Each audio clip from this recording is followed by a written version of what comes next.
What's going on, everyone? I'm Wayne Grayson, and you're watching Equipment World. Welcome into this week's episode of The Dirt, where we give you the lowdown on the newest construction equipment, the top stories in construction, and interviews with industry experts. In this week's episode of The Dirt, we're going to be talking about new CTLs and skid steers. We're also going to be talking about our continuing coverage of the coronavirus pandemic's impact on the construction industry, and we have an interview for you with Ryan Neal of Caterpillar to talk about his career as an operator and to talk about the all-new 395 large excavator. So let's get into the week's top stories with the new equipment roundup. In the new equipment roundup this week, we've got the latest skid steers and CTLs from Case, New Holland, and JCB. We'll get started with JCB, and first up is the new 2TS-7T, a small compact track loader and the latest model to join JCB's Teleskid lineup. So for the uninitiated out there, these Teleskid machines were actually introduced back in 2017 at ConExpo, and they're kind of a mashup between skid steers and telehandlers. Now, obviously, the cool thing about these machines is that they have a telescoping boom. And in the case of the 2TS, the lift height on this machine is 11 feet 10 inches with that telescoping boom, and it gives it a forward reach of 7 feet. Now, because of its small size, this 9,914 pound machine fits in really well on small job sites, and depending on your local regulations, it can be transported without a CDL. The 2TS-7T can dig about 2 feet down, and it has about 20% more breakout force than similar machines of the same size, according to JCB. And one thing you'll have to keep in mind with these teleskid machines is that depending on the length you have the boom extended or retracted to, your rated operating capacity is going to vary a little bit.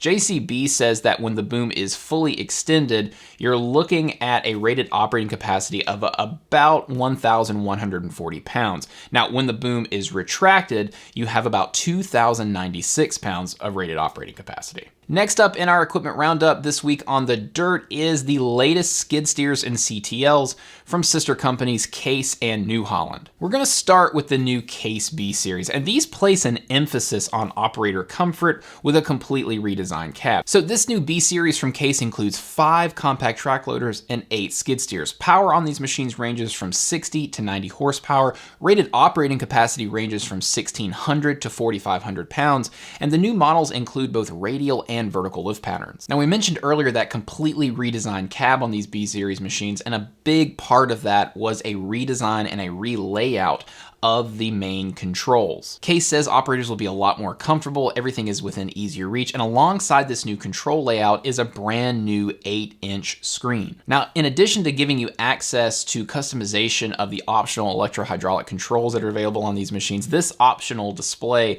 also has a split screen view so that you can look at your backup camera and your machine diagnostics at the same time. Meanwhile, on the New Holland side, there are 11 new models in the new 300 series, and like the new B series machines from Case, these skid steers and CTLs range in power from 60 to 90 horsepower and rated operating capacity from 1,600 to 4,500 pounds. The 300 series machines are available in both radial and New Holland Super Boom vertical lift patterns. Now, New Holland says the big new feature on these 300 series machines is increased dump height and reach, and that should make it easier to load truck boxes and hoppers with high sides. And like their cousins on the Case side, the new 300 series from New Holland features a redesigned cab with that new control layout and that optional 8-inch display. Now, if you want more details on the new Case B series compact track loaders, and it should give you a little bit of the idea of what you'll be looking at in the New Holland machines as well, since there's a lot of shared similarities there, be sure to check out the video we did from the B series introduction at World of Concrete. We take you inside the cab, we show you the new controls, we go over all of the electro-hydraulic control options and all of the improvements in that video. Be sure to check that out. The link is in the description below. Now, moving on to the week's top headlines in the construction industry. Over on the website, we have been continuing our coverage on the coronavirus pandemic's impacts on the construction industry. And recently, our editorial director, Marcia Groover-Doyle, posted a story that goes in depth on how contractors should move forward in the shifting reality of this pandemic. And with some industry experts and economists forecasting an 18-month or so recovery from the impacts of this pandemic, and even others saying that activity should return to normal levels in the third or fourth quarter of this year, it appears the initial stages of the pandemic appear to be at an end. So with that in mind, Marcia spoke with contractors and other industry experts about how they should handle people and projects moving forward. Now, one of the experts Marcia spoke with was Brian Moore, a principal at construction consultant FMI, and he says that he's been telling clients, quote, to start looking over that horizon, and he adds that contractors should not spend this time resting on their laurels even if they have a good backlog. Now, one of the contractors that Marcia spoke with for this story was Bo Mitchell, the president of 911 Consulting in Wilton, Connecticut. And Bo tells us that contractors need to right now change their mindset from business management to emergency management. He says moving forward, contractors and their safety managers are going to need to keep a closer eye on their job sites because you're adding more risk to an already risky work environment. Basically, you're adding a very dangerous virus into the mix of moving heavy equipment, trenches, and all the other inherent dangers that come with construction work. So figuring out how to do on-site testing or temperature checks or cleaning equipment and tools and other spaces, all of these things are going to have to be implemented into your existing safety planning and safety talks, and figuring that out as soon as possible is going to be crucial. Of course, all of these extra precautions and extra cleaning supplies and extra planning, these things are going to affect the bottom line of most contractors. Now, some of the accounting firms and consulting firms that we have spoken with say that they have talked with contractors who anticipate productivity declines of up to 25% because of these new precautions. Meanwhile, contractor James McKay, the owner of McKay Construction out of Wilmington, Massachusetts, tells us that he's already spending $10,000 to $15,000 extra every month on all the new safety precautions and cleaning supplies. And because of that, Brian Moore and FMI are telling the contractors they speak with to go ahead and start building these extra costs into your bid so that you can avoid lost profits in the future. Because chances are a lot of these precautions, a lot of these guidelines, a lot of this cleaning is here to stay. Hey, but look, Marcia's story dives much, much deeper than this. So for more information on how to manage backlogs, how to manage your risk, how to manage and shore up those client relationships, and how to find opportunities amid the pandemic, be sure to head to our website and check out the full story. You can find the link in the description below. Up next on our rundown of the top stories in construction is Astec Industries, which reported its first quarter earnings recently. Now, Astec's subsidiaries include road building equipment manufacturers Roadtech and Carlson Paving, and the company recently reported an 11% decline in its first quarter sales compared to the same period last year. Now, unfortunately, the company foresees further sales declines due to impacts from the pandemic, but the good news is that it says its customer base has been reporting strong work backlogs throughout the rest of this year. And there is some uncertainty right now in the road building market as to whether or not Congress is going to provide increased funding for infrastructure projects. But Astec says regardless of what happens with all of that, it is prepared to weather the pandemic with a large amount of cash and a low amount of debt. Now, Elon Musk has been in the headlines a lot recently due to his strong opinions against the kind of shutdown that the country has experienced due to the coronavirus pandemic. But in relation to construction, his company, The Boring Company, recently completed its first tunnel excavation project for the underground transportation system at the Las Vegas Convention Center. This project is called the Convention Center Loop, and it's part of a larger $980 million expansion of the Convention Center, which includes the construction of a West Hall, which is scheduled to be completed around January. Now, with the construction of that new West Hall, the Convention Center's campus has grown quite a bit, and so it's become a priority for the convention center to figure out how to get people from the South Hall on one side to that new West Hall. The answer is the Loop, which is being built at a cost of about $52.5 million, and it'll be traveled by all electric Tesla vehicles that will shuttle visitors across the convention center. Now, excavation on the tunnel began 40 feet underground on November 15th, 2019, and on May 14th, the tunneling machine broke through the concrete wall near the future West Hall. It marked the completion installation of the second of 2 one-way tunnels that comprise the loop. Now, rounding out the week's top stories, heavy equipment manufacturers over the last month or so have really been ramping up their efforts and ramping up the deals in order to entice buyers amid this coronavirus downturn. We've even heard from one dealer, Titan Machinery, that is offering financing deals on all brands of used equipment and offering rental contract discounts. And just about every equipment manufacturer out there is offering 0% financing on new machines for 36, 48, and as high as 60 months. Meanwhile, other manufacturers are offering deals with no payments for 90 and 120 days. Now, we've got 2 posts on the website so far that are tracking these deals and detailing them by manufacturer, so be sure to check those out. The links are in the description below. Now, up next on The Dirt, I am excited to welcome in our friend Ryan Neal of Caterpillar. What's going on, man? Good, Wayne. I'm doing great. How are you? Can't complain, man. So, Ryan, you are a product application specialist at Caterpillar for the large excavators, but your career started as an operator, right? And then as an operator for Caterpillar, and then on the demonstration team. Tell us a little bit about your background, not just at Caterpillar, but also how you got started in the construction industry in general. Yeah, sure. I'd love to. I've been at Cat since January of 2007. Prior to that, I was an equipment operator, heavy equipment operator. I intended on going to college for landscape architecture, and I was working for my cousin at the time who owned a small excavation business, and I really enjoyed it. I kind of had a knack for operating, and I kind of got started with smaller machines and then worked my way into a backhoe and then so on and so forth. And I really enjoyed it. And then I had an opportunity I was making pretty good money at the time for early 2000s, and I made the decision, so I'm gonna drop out of school, and I don't regret it one day at all. I'm super happy with how my career's turned out. I'm very fortunate. So I dropped out of school and started working construction full time, and then I went to work for a larger contractor here in Central Illinois, right where I'm from, and I got a lot of experience there running excavators and scrapers and dozers and you name it about moving dirt on the typical construction site. Road building is what I was doing. So I've been around the dirt since I was 17 in high school up till now, as I'm almost 43, and I've been around the industry the entire time. And I had an opportunity to go to Caterpillar in early 2006. I interviewed, and they didn't really have an opening yet, but I wanted to get my resume in there. To go be a demonstrator instructor at the Edwards Demonstration Learning Center, which you've been to, Wayne. And I got a phone call, it was like 7 or 8 months later, that they had an opening. And I went in and I did my machine interview portion of it, and it went well.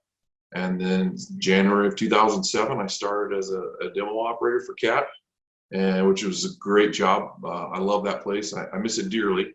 I also like what I do now. It's a great team out there. They do a lot of neat stuff. And so we did equipment training. I worked with engineering to take our background as operators to make the machine better, so on and so forth. Kind of a mixed bag as to what the demonstration centers do. It's a good place to go get a dose of yellow blood, as you've been to, and you watch a product demonstration. It's a lot of fun. See people's faces when the equipment's moving.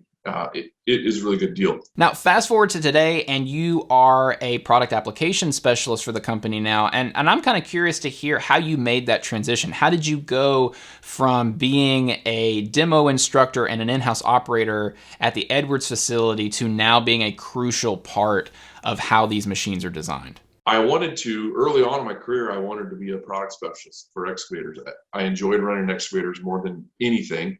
I spent my last probably 6 or 7 years with that contractor running excavators, doing sewer and water and mass dirt moving. So this job came up for a product application specialist, and I had been working with the product group as just an operator doing evaluations for several years, and been traveling to Japan and whatnot to do those things. And I was able to get the job. I absolutely love what I do now. So I cover large excavators from a Cat 336 all the way up to our new 395.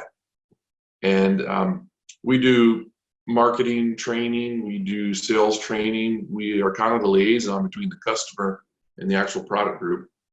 And we just give the voice of customer and feedback back to them that we hear from our customers, from our salesman teams. amongst a whole bunch of other things, because I still am very involved with equipment today because of my background of running excavators.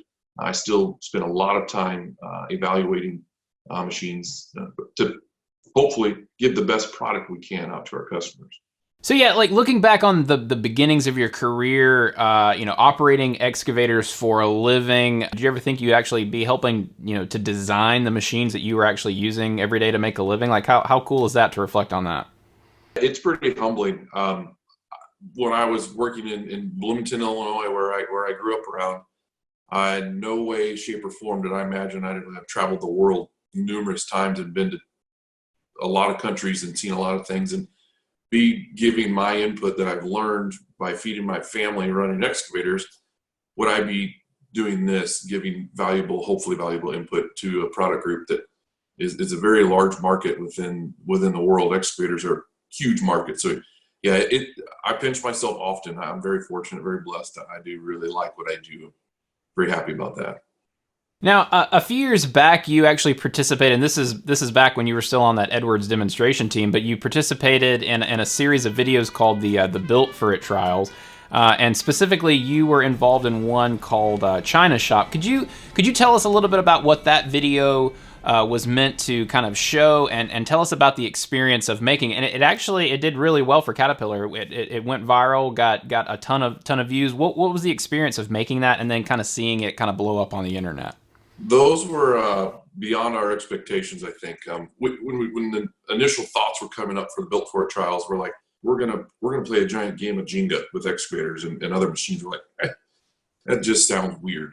And same with the China Shop. And they turned out amazing. It was one of the highlights of my career. Is where I met you. We got to sit down and do an interview years ago. It was a really neat experience. The process is, we always want to sell yellow tractors. I mean, that's our goal, is to sell tractors. But we have a brand, we have a great brand, and we need to keep promoting the brand. And how do we touch the other users that don't drive down the interstate and look at the excavators like we do?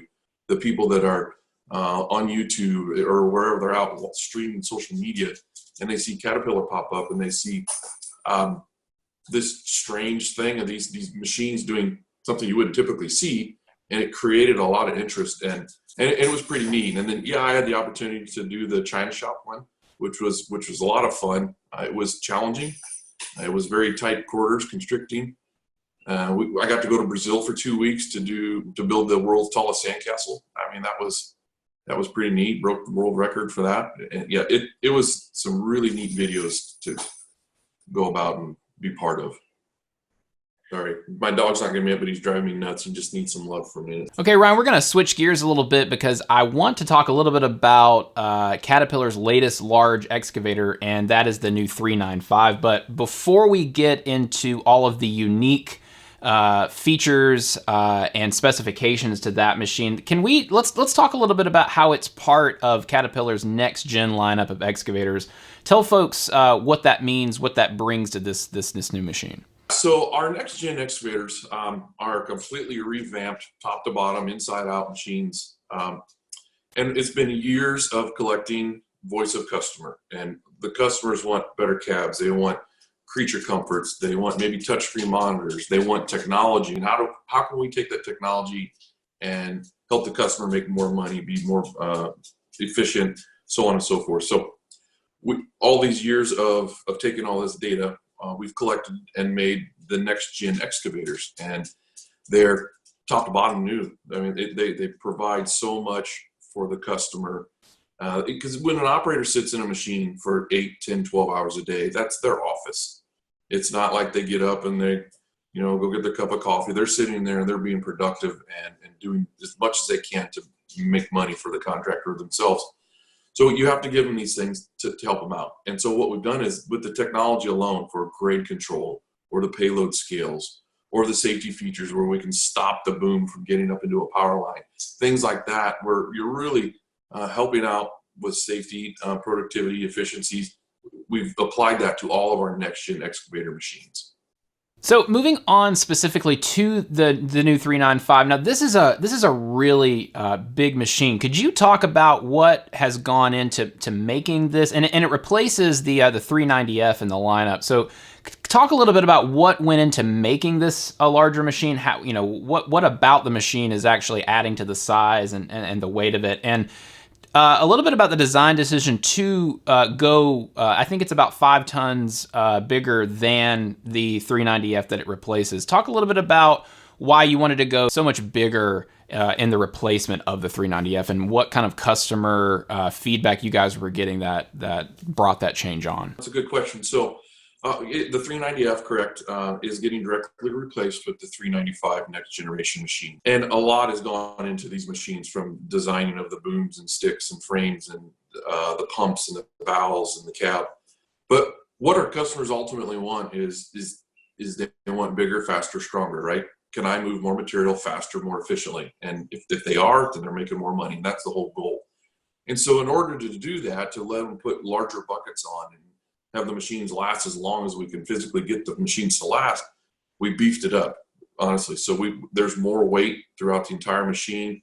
There's more steel in the booms and the sticks and the frame, as well as the counterweight's larger. And when you have more counterweight in the back of the machine, you can put bigger buckets up front, and upwards of 15% larger buckets for like-sized configured machines of an F-Series to this 395. They have an opportunity to put larger buckets on there. You're moving more dirt and you're moving it faster and more efficiently. Yeah, so like with those the larger buckets, I mean that's got to contribute pretty heavily to productivity. What kind of productivity gains should guys who are used to running a 390F or maybe a previous generation, what kind of productivity gains should they expect from this new machine, this new size? We're expecting to see up 10% plus, depending on application and material. But we're hoping to see 10% plus at least. That's just in the sheer productivity of the machine. That's not talking about the advances in the technology and the payload scales. That's just sheer productivity of moving rock or dirt. We're expecting to see 10+%. And you mentioned earlier that this machine is 100% different than the 390F. Could you go into a little bit more detail about what you mean by that and some of those specific changes apart from what we've already talked about?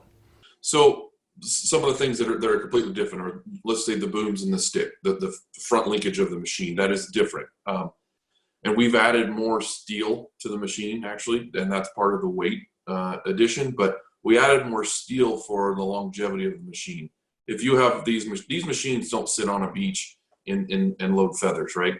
They work on hard, harsh conditions. And so if they're scaling rock in Turkey, which is very common, that they work in really hard conditions, or China, and it's really hard on the front structure. So if we can beef up the material on it, we're hoping to see double the life, durability of these front structures, because it goes from the boom, the stick, all the way into the frame of the machine. And if you get more frame hours and stick hours, that's less downtime, and that's the whole goal of being able to do that. And that's one thing.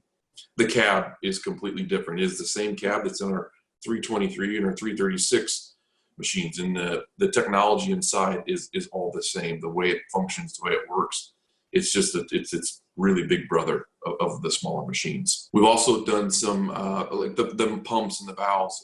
Everything is different. Dedicated swing pump. The machine is going to get material up out of the hole to the truck faster.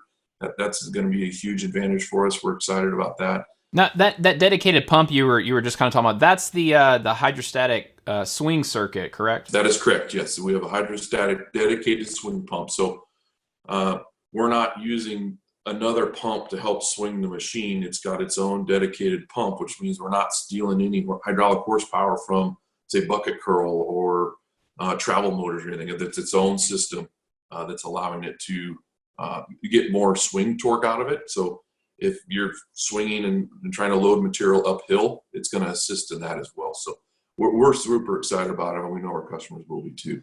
As an operator, like when you hop inside the cab of the 395, like what immediately kind of jumps out to you as kind of maybe your favorite improvement, or maybe even the thing that like most guys are going to go, oh wow, this is definitely an improvement or a better machine over what they had. You sit in one of our next gen machines, and in the 395 specifically, visibility out of the machine is great. And like I said, these machines don't work in the best conditions most of the time. So there's often a lot of trucks that are coming by if they're bulking material out and hauling it off.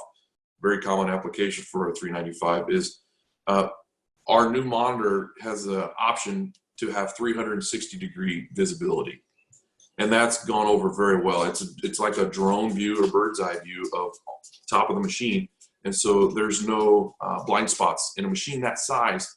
There's a lot of blind spots because you can't see out to the right or behind you. So if you have this top-down view of what's going on around you, it's an awesome safety element to the machine. People get in that and they're kind of blown away that happens in a machine of that size and in this industry. It's gone over very well. Now, being such a large machine, where exactly do you guys see? I mean, and it's durable enough for just about anything that you can throw at it. But where do you guys see this machine doing the majority of its work? Who is it really aimed at? Well, it's kind of a mixed bag. It depends on the application and the job type. They're very common in quarries where they're stripping overburden removal or they're loading rock off of a bench, to the sewer and water guys that are digging 30-foot sewer ditches and they've got double and triple stacked boxes.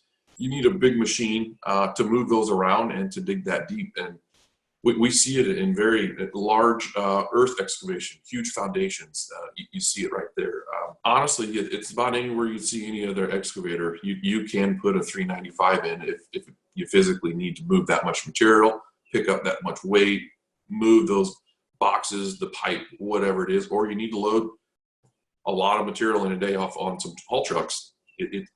It'll fill many voids. Okay, Ryan, so let's talk a little bit, let's go a little bit more in depth on the technology side. There's so much new technology on this new machine. Specifically like grade control. Talk a little bit about, the specific applications or when you might need that grade control, and what guys who are using grade control right now on excavators, what are they getting out of it? What's your opinion on the usefulness of that technology and how much it can increase your productivity on the job site? Because a lot of people may wonder, why would you need grade control on a 200,000-pound excavator? Well, there's a lot of reasons why. It is fairly common to see GPS on a machine of this size. But just for instance, in the world of construction, you always have to work like it's going to rain in the next 15 minutes. So you need drainage, right? You need to make sure you get the material away from the work site. So if you can maintain a specific bench height, let's just talk about loading trucks, and you want to maintain a 12-foot bench on a machine, you can do that with this machine. It knows where the front linkage is all the time in reference to the undercarriage, the tracks. And so if I wanted to have a 12-foot bench to work off of, I would put my bucket down on the ground, put in a negative 12-foot cut, and I would bench a reference point. And from that point on, from where I just benched, it's going to tell me where 12 feet is down.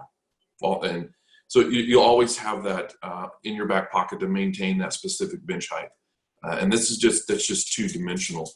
And maybe you're doing some large sewer work and you need to have a 2% fall in the pipe. You can do the same thing with that machine. When you're 30 feet down, you can't feel 2%. That's I should say most people can't.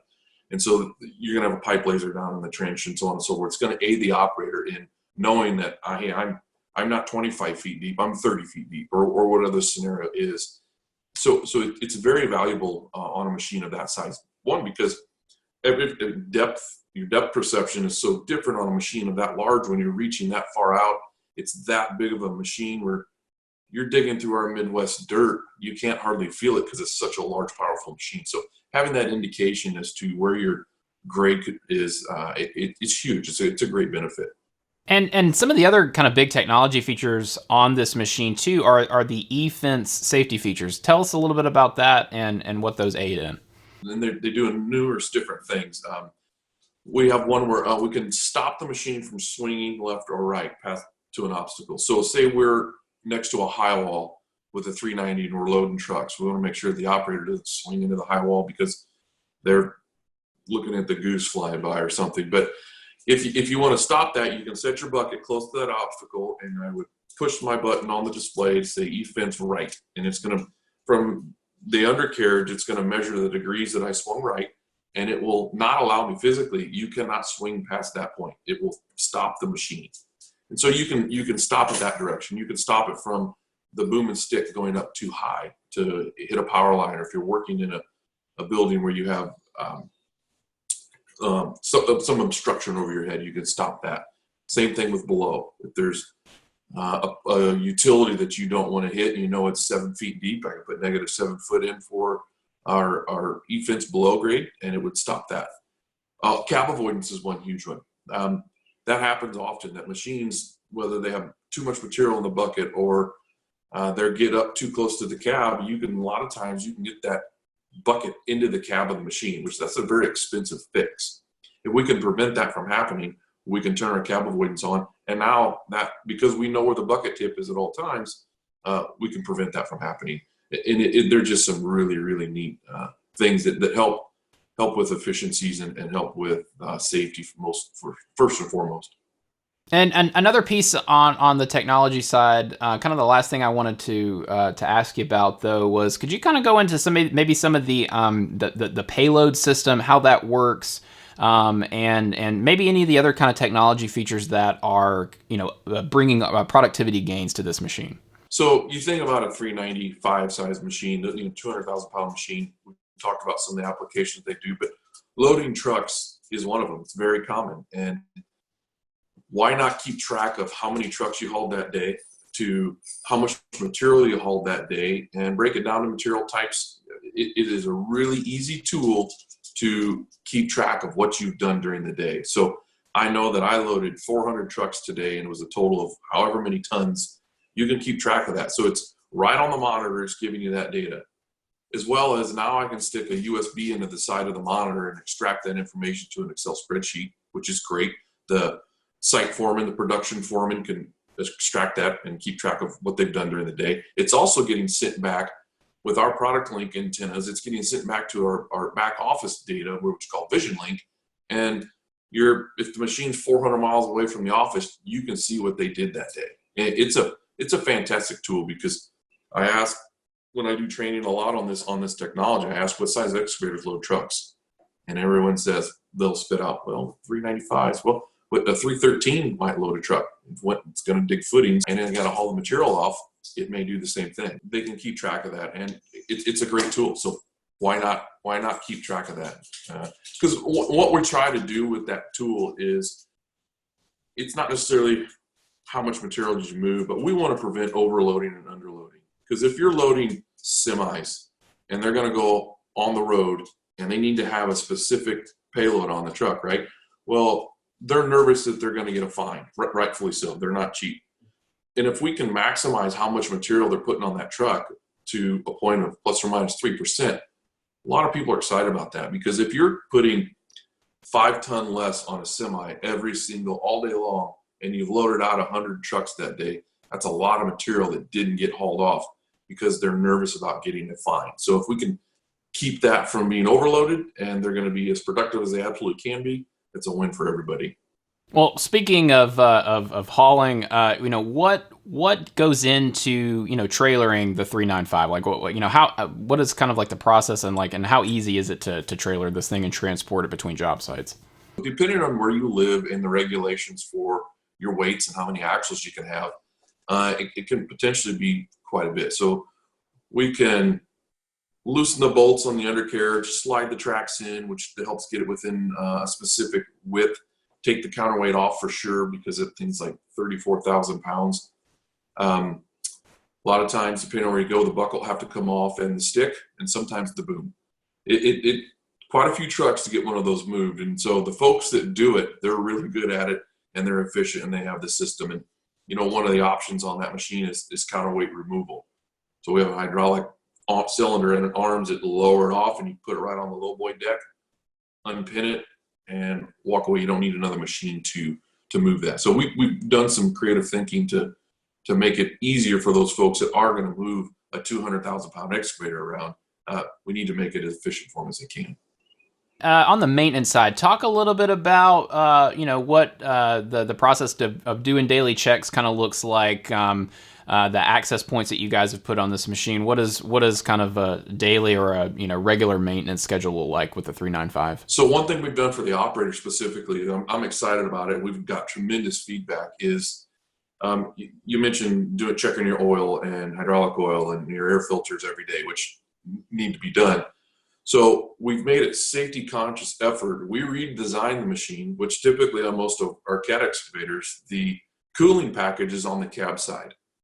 Well, we flip-flopped that and we put the cooling package on the opposite side, and now the pumps and everything are on one side. So what that does for the operator is they don't have to climb up on the opposite side of the machine, open up a door and check. Now they can get up on the cab side, walk down the side, and you have full access to do almost all your maintenance checks right there. Check the engine oil, you can check hydraulic oil, you can check your cooling. You can make sure that all the filters are visible. The air filters are easy to pull out. One thing about maintenance is we've doubled the life of our air filters. These things are in dirty, nasty environments, and say you're getting 600 hours out of a set of out of your air filters. Well, now we expect to get 1,200 hours out of one. So we're hoping that we're getting, or we're seeing it in the field and hearing good stuff. That simple things like that. It's less maintenance for them to have to do, because downtime on a production machine like that is not good. And so anything that we can do to make it safe and efficient and make the maintenance as easy as it can be to get them moving again, I think we've done a great job of that. All right, so Ryan, you had the official kind of introduction unveiling of the 395 at ConExpo earlier this year. Tell us a little bit about what you heard from customers at the show, and when can we expect to see the 395 hit the market? I had the fortune of babysitting the 395 the entire time at ConExpo. It was our biggest machine there on our site. We had awesome things going on at ConExpo. It was the best one that I've been a part of. I was really excited about it. But we had a lot of feedback, and we had a lot of foot traffic coming in, people getting the machine. It's impressive. It's a nice looking machine. So they're excited about the efficiencies. They're really excited about the safety features and the maintenance that we've done to it by operator getting on one side. They're excited about the dedicated swing pump and potential larger buckets. And we're going to get a lot of feedback, and I've gotten a tremendous amount of feedback via Instagram or whatever social media site that I try to put pictures and videos of that thing on. I've got a lot of traction on that. So we're excited about it, and we're hoping, kind of a moving target right now, but we're hoping that we can get the machine out the end of this year, beginning of next year, 2021, and we'll just see how things are going with where we're at in today's world. All right, Ryan. Well, that's going to wrap it up for our time today. Thank you so much, man, for joining us on this episode of The Dirt. And we'll see you again soon. Hopefully that 395 will be able to hit the market sooner rather than later, man. Yeah, we're excited about it, and it's always a great pleasure. It's our third interview together in the last few years, and I always appreciate your time. So thanks for doing this, and can't wait to see this. And yeah, we're ready to get that 395 out and slinging some dirt.